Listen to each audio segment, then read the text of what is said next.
늦은 저녁입니다. 밥솥에는 막 지은 밥이 따끈하게 보온되어 있습니다. 국도 끓였습니다. 반찬도 차려두었습니다. 식탁 위에는 숟가락이 단 한 벌 놓여 있습니다. TV에서는 사람들이 웃고 떠들고, 유튜브에서는 누군가 먹방을 하고, 핸드폰 속 단체 채팅방에서는 누군가 농담을 주고받고 있는데, 이상하게도 내 주변만 조용합니다. 이 나이에 이렇게 혼자 밥 먹으려고 살아온 건 아닌데, 문득 이런 생각이 스칩니다. 누가 일부러 나를 미워해서도 아니고 내가 큰 잘못을 해서도 아니지만 어느 순간 옆자리가 비어있고 떠날 사람이 줄어있고 내 이야기를 끝까지 들어줄 사람은 거의 남지 않은 것 같을 때, 그때 찾아오는 감정이 바로 외로움입니다. 오늘 인생자먼 제4화에서는 많은 분들이 말하지 못하고 가슴에 묻어두는 이 감정, 외로움과 어떻게 함께 살아야 하는가에 대해 조용히 이야기를 나누어 보려 합니다. 한마디로 말하면 외로움을 없애는 법이 아니라 외로움에 휘둘리지 않고 내 편으로 만드는 법에 대한 이야기입니다. 혼자 살아서 외로운 게 아니라 이해받지 못해 외롭다. 우리는 종종 이렇게 생각합니다. 혼자 살아서 외롭다. 집에 혼자 있으니까 외롭다. 물론 혼자 있는 시간이 길어지면 쓸쓸할 수 있습니다. 하지만 자세히 들여다보면 외로움은 사람 수와 꼭 비례하지 않습니다. 함께 사는데도 외로운 분들이 계십니다. 부부가 같은 집에 살고 있지만 서로 하루에 몇 마디 말도 안 섞는 경우, 아이들과 함께 살지만 집에 돌아오면 각자 방으로 들어가 스마트폰만 붙들고 있는 경우, 식탁에 여러 사람이 둘러앉아 있어도 내 이야기를 진심으로 들어주는 사람은 아무도 없는 경우, 이럴 때 드는 생각은 이런 것입니다. 나는 이 집의 식구인데 왜 마음으로는 늘 혼자인 것 같을까? 어느 60대 여성분이 이렇게 말씀하셨습니다. 남편도 있고 자식도 다 컸고 손주도 있는데 이상하게 나는 내 이야기를 할 곳이 없어. 이 말 속에는 한 가지 중요한 진실이 숨어 있습니다.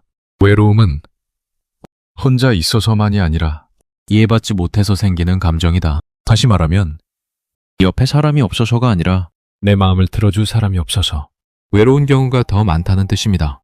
그래, 외로움을 이야기할 때 단지 혼자 산다, 같이 산다, 배우자가 있다, 없다, 이렇게만 나누어 생각하면 중요한 본질을 놓치게 됩니다.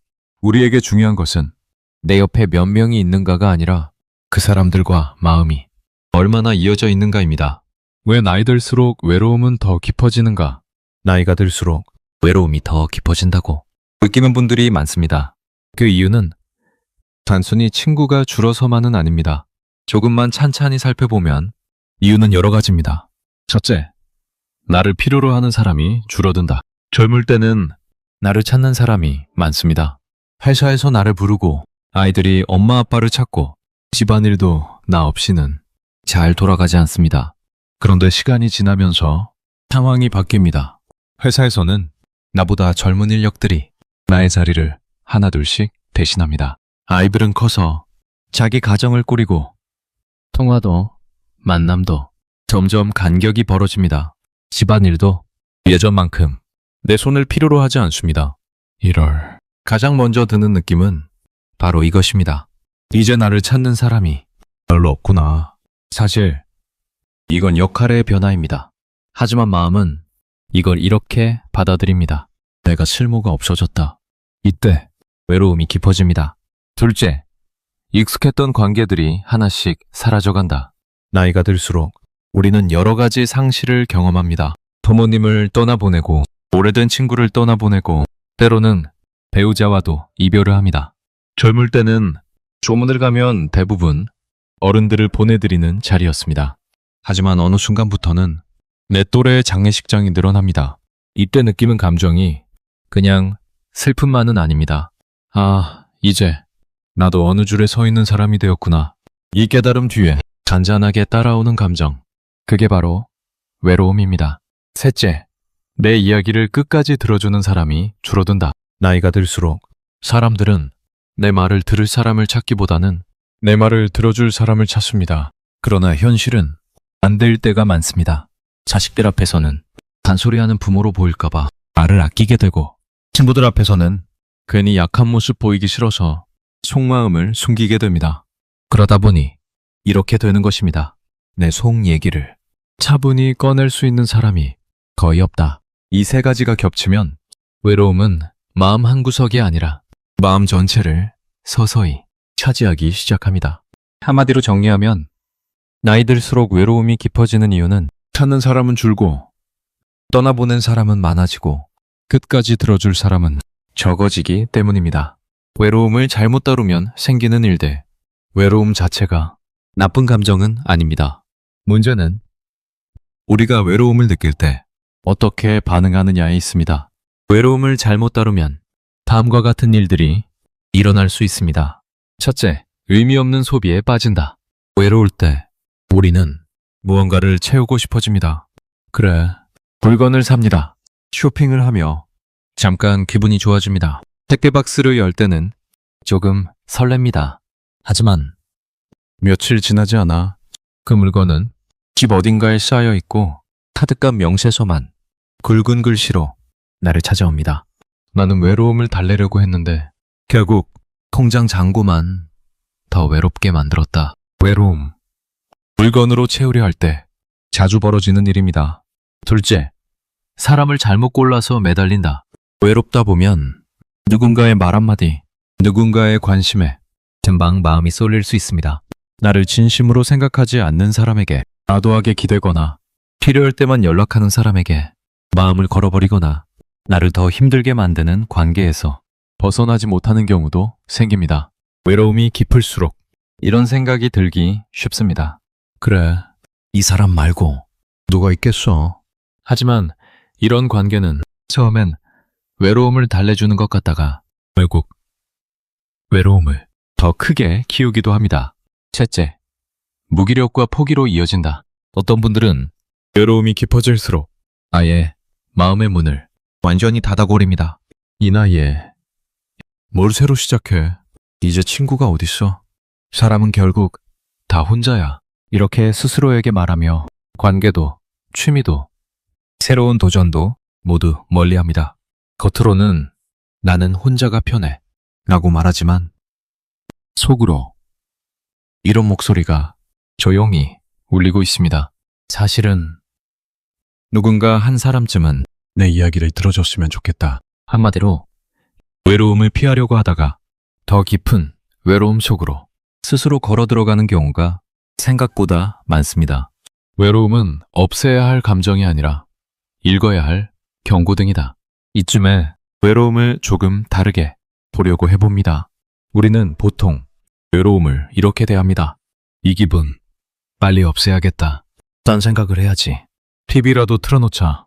하지만 조금만 관점을 바꾸면 외로움 다른 의미가 됩니다.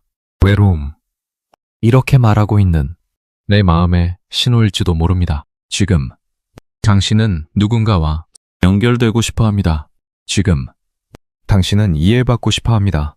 지금 당신은 너무 오래 혼자 버티고 있습니다. 다시 말하면 외로움 나에게 문제가 있다는 선언이 아니라 지금 내 삶의 구조가 내 마음에 맞지 않는다는 경고등입니다. 자동차 계기판에 경고등이 들어오면 우리는 차를 버리지는 않습니다. 어디가 문제인지 보고 점검을 받고 고칠 수 있는 부분은 고칩니다. 외로움도 마찬가지입니다. 외로움이 올라올 때 이렇게 조금만 스스로에게 물어볼 수 있습니다. 내가 지금 진짜 원하는 건 무엇일까? 사람이 그리운 걸까? 대화가 그리운 걸까? 그냥 내 편 한 사람만 있으면 좋겠는 걸까? 이 질문을 시작하는 순간 외로움 조금씩 달라집니다. 괴물 같은 감정이 아니라 지금 나에게 필요한 것이 무엇인지 알려주는 조용한 안내문이 됩니다. 한마디로 정리하면 외로움은 없애야 할 쓰레기가 아니라 읽어야 할 편지입니다. 외로움에 휘둘리지 않고 내 편으로 만드는 세 가지 연습. 그렇다면 우리는 외로움을 어떻게 다루어야 할까요? 외로움. 완전히 없애는 것은 불가능합니다. 인간이 살아있는 한 외로움은 형태만 바뀌어 계속 우리 곁에 머뭅니다. 중요한 것은 외로움이 나를 끌고 다니게 할 것인가? 아니면 외로움을 내가 들여다보고 함께 걸어갈 것인가? 입니다. 그 출발점이 되는 3가지 연습을 함께 정리해 보겠습니다. 첫째, 몸을 먼저 움직이는 연습. 집 밖으로 나가는 시간을 정해두기. 외로움이 깊어질수록 사람은 집 안으로 더 깊이 숨어들고 싶어집니다. 하지만 아이러니하게도 외로움이 조금이라도 줄어드는 순간은 대부분 집 밖에서 일어납니다. 그래서 우선은 이렇게 단순한 약속부터 해보는 것이 좋습니다. 일주일에 최소 2번 집 밖으로 나가겠다. 복잡한 목표가 아니라도 좋습니다. 가까운 공원을 20분만 걷겠다. 동네 카페에 가서 따뜻한 차 한 잔만 마시겠다. 시장에 걸어가서 반찬을 하나만 사오겠다. 중요한 것은 어디를 가느냐보다 집 밖으로 나가는 순간이 내 하루에 존재하느냐입니다. 햇빛을 한 번 받는 것, 바람을 한 번 맞는 것만으로도 외로움의 무게는 조금 달라집니다. 둘째, 말을 한마디 더 건네는 연습. 큰 인연 말고 작은 인사부터. 외로움을 줄이는 방법은 꼭 깊은 친구를 만드는 것만이 아닙니다. 일상 속의 작은 인연들이 외로움의 벽을 조금씩 허물어줍니다.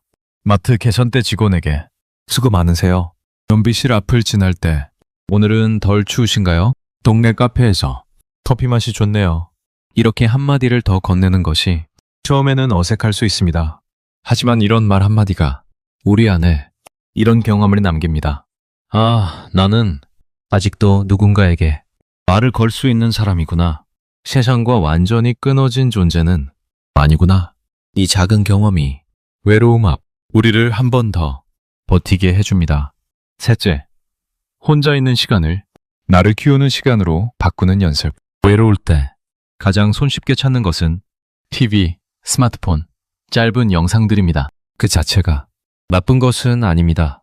문제는 그것들이 외로움을 잠시 잊게 해줄 뿐 외로움의 뿌리를 바꾸지는 못한다는 점입니다. 그래서 혼자 있는 시간의 일부만이라도 이렇게 바꿔볼 수 있습니다. 노트 한 권을 꺼내 오늘 내가 느낀 감정을 한 줄씩 적어보기. 관심 있던 책을 매일 2페이지만이라도 읽어보기. 어릴 적 좋아했던 취미를 다시 꺼내보기. 그림, 뜨개질, 공예, 악기 같은 것들입니다. 이런 시간은 외로움을 순식간에 사라지게 만들지는 못합니다. 그러나 분명히 바꾸는 것이 하나 있습니다. 바로 외로움 속의 나의 모습입니다. 외로움에 휩쓸려 아무것도 못하고 있는 내가 아니라 외롭지만 그 시간 나를 조금씩 키우는 사람. 이렇게 나 스스로를 바라보기 시작하는 순간 외로움의 의미는 완전히 달라집니다. 한마디로 정리하면 외로움 속에서 내가 무엇을 하는지가 나의 인생 후반부를 만듭니다. 맺은 말, 외로움은 사라지지 않지만 다루는 법을 배우면 우리는 조용히 강해진다. 마지막에 이 질문을 가만히 떠올려 보셨으면 합니다. 나는 어떤 외로움 속에 서 있는가? 사람이 없어서 외로운가? 이해받지 못해서 외로운가? 아니면 스스로 마음의 문을 닫아서 외로운가? 우리는 외로움을 부끄러워하는 문화 속에서 살아왔습니다. 외롭다는 말을 하면 약해 보일까봐, 가족도 있고 집도 있는데 이런 말을 하면 욕심 같아 보일까봐, 그래서 외로움을 속으로만 삼켜왔습니다. 하지만 이제는 이렇게 말해도 괜찮지 않을까요? 나도 외롭다. 나도 사람이고 나도 연결되고 싶다. 외로움을 인정하는 순간 비로소 우리는 외로움과 함께 살아갈 방법을 찾기 시작합니다. 오늘 인생잠언 제4화의 결론은 이렇게 정의할 수 있습니다. 외로움은 병이 아니라 지금 내 삶을 다시 살펴보라는 마음의 신호이다. 외로움을 부끄러워하지 말고 외로움이 알려주는 방향에 조용히 따라가 보라. 그리고 이 한 문장을 마음 한켠에 살며시 넣어두셨으면 합니다. 사람이 없어서가 아니라 나를 이해해줄 사람을 찾지 못해서 외로워. 이제는 그 역할을 먼저 나 자신이 해주어야 한다. 나를 이해해주는 첫 번째 사람이 나 자신이 되는 순간 외로움, 나를 무너뜨리는 적이 아니라 나와 함께 걷는 조용한 동반자가 됩니다. 인생 잠언은 외로움 속에서도 다시 한 자기 삶을 일으켜 세우려는 여러분의 마음을 언제나 응원하겠습니다.